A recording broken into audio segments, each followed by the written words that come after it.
Welcome to sky miracle. இன்றைக்கி நம்ம பார்க்க போகிறது என்னென்னா தக்காளி ஊறுகாய்.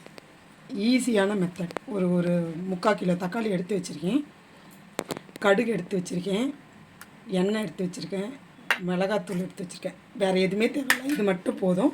நம்ம தக்காளி ஊறுகாய் செஞ்சிடலாம். நம்ம சாப்பிட்றதுக்கு சில நேரத்தில் நம்மளால் அவசரமாக வேலைக்கு போயிட்டு வரவங்கலாம் என்ன பண்ணுறது அடுத்த வேலைக்கு அப்படின்னு இட்லியோ பூரி கூட சூப்பராக இருக்கும். இட்லி, சப்பாத்தி, பூரி எல்லாத்துக்குமே, தோசைக்கு எல்லாத்துக்குமே நல்லாயிருக்கும். ஈஸியான மெத்தடு. இதை செஞ்சு வச்சிட்டிங்கன்னா ரொம்ப அவசரமாக எங்கன்னா ஒரு 2 நாள் டூர் போகிறீங்க, போயிட்டு வந்து நம்மளால் செய்ய முடியாது அப்படின்ற சுச்சுவேஷனில் நீங்கள் என்ன பண்ணலாம், இந்த ஊறுகாய் செஞ்சு வச்சிட்டிங்கன்னா இதை டம்ப் பண்ணி வைக்கலாம். ஒரு பிரச்சனை இருக்காது, கெட்டு போகாது. எண்ணெய் மட்டும் கொஞ்சம் எக்ஸ்ட்ரா ஊற்றுனீங்கன்னா கெட்டு போகாமல் இருக்கும். இதை என்ன பண்ண போகிறோம், நம்ம இப்போ தக்காளி ஊறுகாய் செய்ய போகிறோம். இந்த தக்காளியெல்லாம் நம்ம மிக்சியில் போட்டு அரைச்சி எடுத்துக்கலாமா.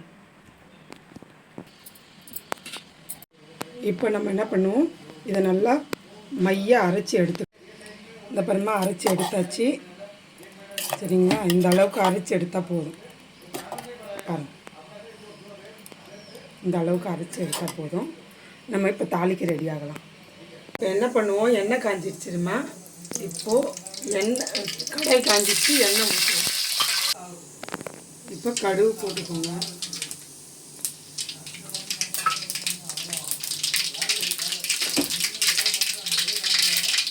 ஜீரகம் 2 போட்டுக்கோங்க. போட்டுட்டு அப்படியே ஊற்றிடுங்க. தக்காளி அரைச்சி வச்சுருக்குல்ல, அதை அப்படியே ஊற்றிடுங்க.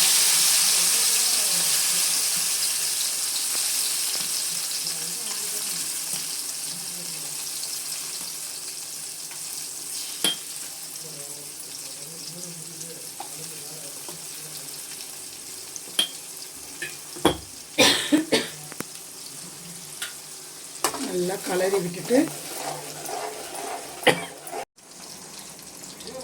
தேவையான அளவு உப்பு போட்டுக்கோங்க.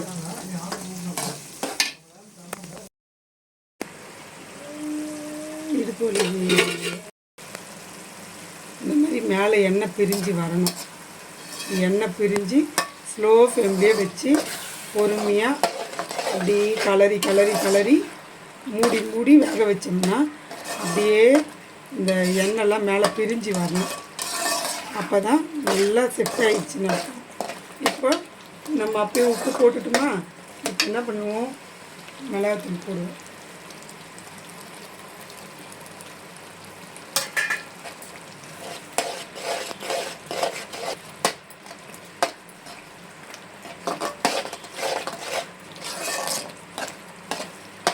அந்த மிளகாத்தூள் வாசனை சுத்தமாக போயிடட்டும். இன்னும் கொஞ்ச நேரம் ஸ்லோ ஃப்ளேம்லேயே வச்சு அப்படியே மூடி விடுவோம். அப்படியே எண்ணெய் பிரிஞ்சு மேலே வரும். இந்த பாருங்கள், தெரியுது அவங்களுக்கு? இந்த மாதிரி எண்ணெய் அப்படியே மேலே நல்லா வெந்த பிறகு பிரிஞ்சு மேலே வரும். நல்லா எண்ணெய் வரா மாதிரி. அப்புறம் செட் ஆகிடுச்சு. ஊறுகாய் ரெடி, தக்காளி ஊறுகாய் ரெடி. இப்போது ரெடி ஆயிடுச்சுப்பா. ரெடி ஆயிடுச்சு. இதான் தக்காளி ஊறுகாப்பா. பார்த்துக்கோங்க. நீங்கள் என்ன பண்ணலாம், நல்லா ஆறட்டும். நான் ஆறுறதுக்காக இதை கிண்ணத்தில் போட்டு எடுத்துகிட்டு வந்திருக்கேன்.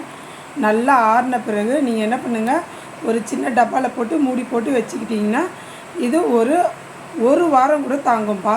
ஒரு வாரத்துக்கு கூட இந்த தக்காளி தொக்கு நல்லாயிருக்கும். நீங்கள் எந்த சாதத்துக்கு கூட பிணைஞ்சிக்கலாம்.